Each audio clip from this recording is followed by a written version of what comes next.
ملګرو تش په لوګېدو ونه شوه ملګرو تش په لوګېدو ونه شوه زه چې لمبه شو دا خپل ځان وسوځو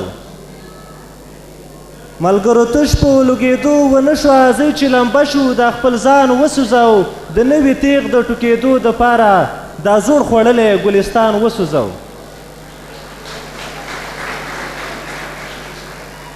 د پروګرام په دې برخه کې د افغانستان د بیا ودانولو او روغې د ټولنې د مشر ډاکټر ماخان شینواري څخه هیله کوو چې راشي د دې ټولنې پیغام تاسو ته وړاندې کړي د لوی خدای په نامه د پښتنو ټولنیز ولسوالیز ګوند مشر محترم دکتور ستوری د پښتنو ټولنیز ولسوالیز ګوند د مشرانو د جرګې محترمو غړو ګرانو خویندو او ورونو د دې ورځې په هکله چې تاسو یې د پښتنو د یووالي د ورځې په توګه تجلیلوئ تاسو او ستاسو حس ته د افغانستان د روغې او بیا آبادولو ټولنې او خپل ځان لخوا د زړه له کومې بریالیتوب غواړم او د دعوت څخه مو ډیره خوښنه کوم تاسو د افغانستان د یوازني او یا د یو څو سیاسي ګوندونو یاستئ چې د سیاسي مبارزې بیرغ مو د توپ او ټوپک په زور نه دی پورته کړی چې باید هرکلی ورته وویل شي او په همدې لار کې بریالیتوب ته دعا کوم ګرانو خویندو او ورونو دا چې افغانستان د آسیا په زړه کې پروت دی نو ستراتیژیک اهمیت یې لکه پخوا همداسې ساتلی هر یرغلګر چې د هند د خوا و شمال ته او یا د شمال خوا و هند ته ځي تو باید د دې خاورې څخه تیر شوی وی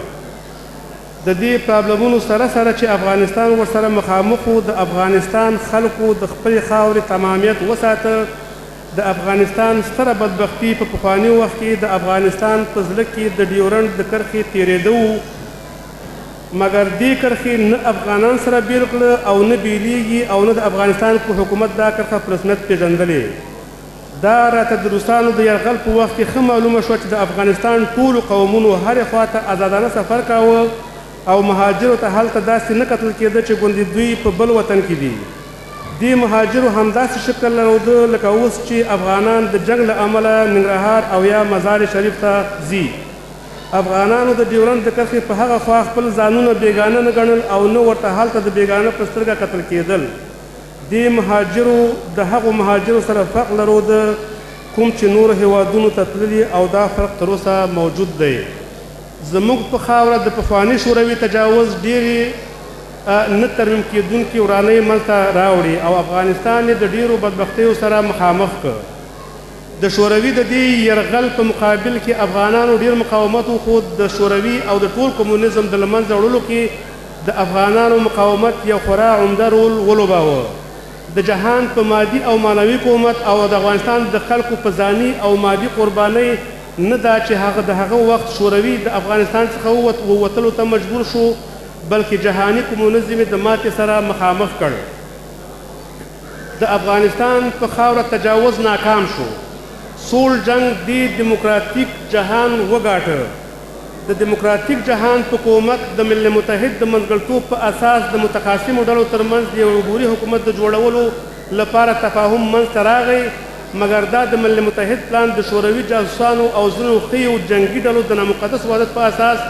د یو پوچ په ذریعه د ناکامۍ سره مخامخ شو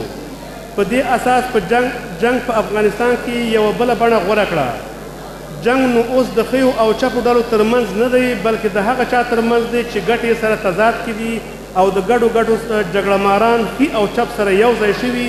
او د نورو متحدو ښیو او چپو مقابل کې جنګیږي زه په دې نه غږېږم چې دا ټول په ناحق دي او ولې په حق څوک نشته په دې هم نه غږېږم چې افغانان ګوندې بل څوک په جنګ اچوي فقط دومره وایم چې د افغانانو دي چې دا افغانان دي چې یو او بل وژني زه افغانان په درې کټګوري ویشم یوه ډله جګړه ماران چې خپلو منځو کې او په ستره پیمانه بېګناه خلک وژني بله ډله د جګړه مارانو قرباني او درېیمه ډله یې بېمعنه او بېمفهومه زړه سوځي یعنی افغانستان کې د روغې لار تقویه کړي او پرې نږدي چې دا لرغونی هېواد د انارخۍ په اور کې غرق شي خپلو ټولو ګاونډیو هېوادونو او بالخصوص پاکستان ته دا وایم چې د افغانستان په مسایلو کې د فقط جوړونکی رول ولوبوي درنو اوریدونکو خپلو پښتنو مشرانو ته چې د پاکستان په حکومت کې برخه لري دا سوال کوم چې په اوس وخت کې دی یو خورا ضعیف ورور په حیث د موږ سره دا کومک وکړي چې بالخصوص د پاکستان حکومت باندې دی دا ومني چې د افغانستان په مسایلو کې دی فقط او فقط جوړونکی رول ولوبوي او یا مو په خپل حال پرېږدي. همدارنګه د پښتنو د یووالي او نږدېوالي په خاطر موږ د دې پښتنو مشرانو څخه هیله لرو چې په رسمي ملاقاتونو کې نور ګاونډي هیوادونو هم دې ته راوبولي چې د افغانستان په مسله کې دې جوړونکی رول ولوبوي او بس. زموږ دا پښتانه مشران چې د پاکستان حکومت کې ناست دي د دې استعداد لري چې د یو واحد او په پښو ولاړ افغانستان ضرورت او اهمیت د خپل مرکزي موقعیت په اساس زموږ ګاونډي هیوادو او بالخصوص پاکستان ته وښایي. موږ په نور جهان هم حق لرو چې د جنګ څخه مو راوباسي ځکه چې موږ د دوی د ګټو قرباني هم یو. دا وایو چې راتلونکی افغانستان به د روغې افغانستان وي، راتلونکی افغانستان به لکه چې څنګه په داخل کې روغه غواړي په همغه اندازه د خپلو ګاونډیو سره هم په روغه او دوستۍ کې خپل ګاونډیتوب وساتي. دا خورا په ډاډ وایم چې راتلونکی واحد او د روغې افغانستان به د هیڅ هیواد لپاره خطر نه وي او د خپل ګاونډیو هیوادونو سره به په ټولو مسایلو په روغه او د خبرو لارې حل کړي. ګرانو خویندو او ورونو،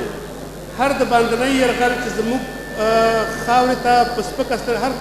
د باندني یرغلګر چې زموږ خاورې ته په سپکو سترګو کتلي نو په سترګو کې اغزي شوي یو. هېڅ د باندني یرغلګر ونه شو کړی چې د خاورې تمامیت مو په خطر کې واچوي، مګر اوس وضع د خپلو جګړه مارانو له لاسه داسې خرابه ده چې په تاریخ کې مثال نه لري. هیواد مو د جګړه مارانو ډلو ترمنځ تقسیم دی او هر یوې ډلې خپلې وړې پاچاهۍ ته خوښ دي.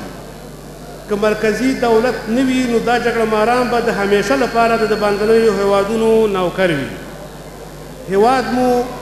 به مو د یو زیات وخت لپاره د حکومت کولو ووځي. بیا به نو لغمان د کونړ د ننګرهار، پکتیا او کندهار به د مزار شریف به د کندوز سره د یو ځای کېدو امکانات ونه لري. دا د یو ځای کېدو امکانات یوازې په یو مرکزي حکومت کې امکان لري او پښتانه هم یوازې په یو مرکزي قوي حکومت کې یو ځای پاتې کېدی شي. د یوې اخري خبرې اجازه راکړئ. افغانستان په خارجي ادبیاتو کې هم د هغه چا خاوره بولي چې ماته نه خوري، یعنې د بریالیو خاوره. په الماني کې ورته دسلن دی اون بزیګ بارن وایي. که چیرې دا حالت دوام ومومي نو نه به دا خاوره وي او نه به بریالي او ننګیالي. که دا حالت دوام ولري نو تر ابده د خدای په امان د بریالیو خاورې.